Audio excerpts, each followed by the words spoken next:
Women are being ignored and shut out of decisions that directly affect their own lives.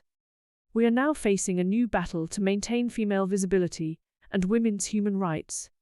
Females, the mothers, sisters and daughters in Australian families, have been effectively deleted from anti-discrimination and human rights laws. How did this happen? By deleting the clear legal and scientific definitions for biological females and erasing any concise meaning of women by neutral term of gender. This erasure of the female sex in government language has been done without Australians ever being given the right to publicly debate it or to vote on these decisions. Decisions which negatively impact 50% of the population. Women and girls must no longer be neutralized from research and laws meant to protect them. Females need specific legal protections due to their unique biological sex traits and reproductive biology. To deny the truth of that is putting them in danger. It has been proven by 20 years of government data that it's females who are at a much higher risk of being victims of male sexual violence and child abuse. Australia's crime statistics are collected yearly and also clearly show that the people who suffer a 75% higher risk of being victims of assault by a male partner and of familial homicide are women. The use of what is currently termed the inclusive language of gender will exclude biological females from their rights to uncompromised data collection in order to achieve accurate research and reports.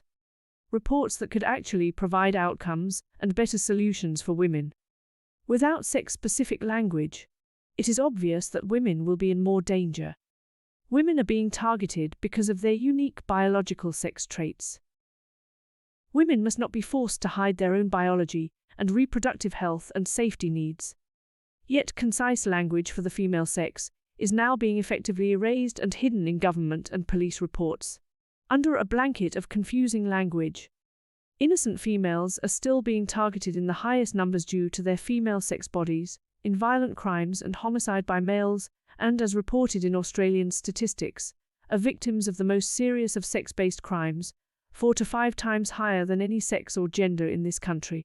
Yet somehow simply stating you are a biological woman and expecting your right to be acknowledged and respected as being born a female is now shameful and too dangerous to state the truth of who women are in government departments and in commissioned reports about the rising rates of male violence on women.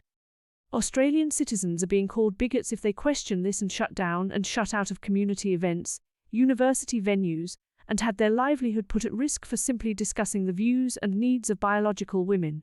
There is no question this is impacting freedom of speech and safety of Australian females. This is a dangerous precedent to set for the quality of life women and girls can expect to have. Females need sex-specific language and focused crime reports. If not, the factual data essential for finding out why it is women and girls who are constantly targeted by males in this way and how to combat it will be made a futile exercise. Our rights to feel safe is questioned when the population of girls and the women who are the most victimized for their sex class are further victimized by their erasure from Australian laws and language.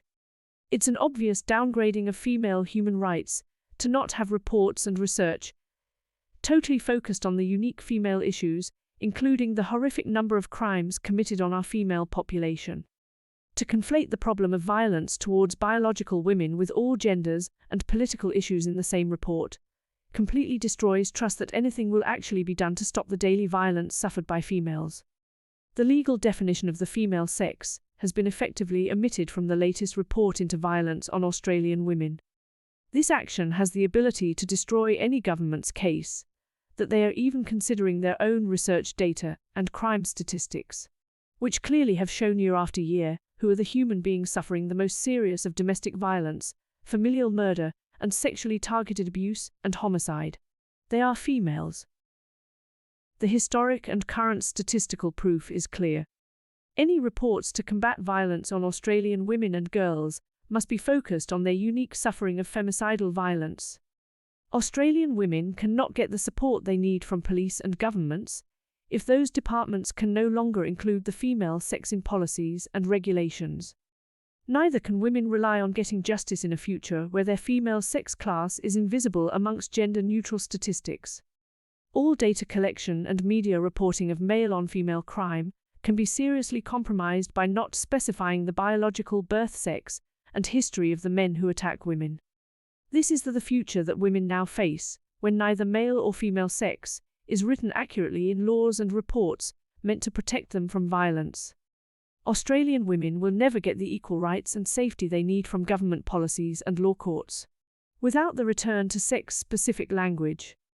We are asking our state and federal governments to recognise the rights of the female sex, and regardless of our religion, sexual preference and age, all biological women and girls must have their own permanent place and protection in society and human rights laws.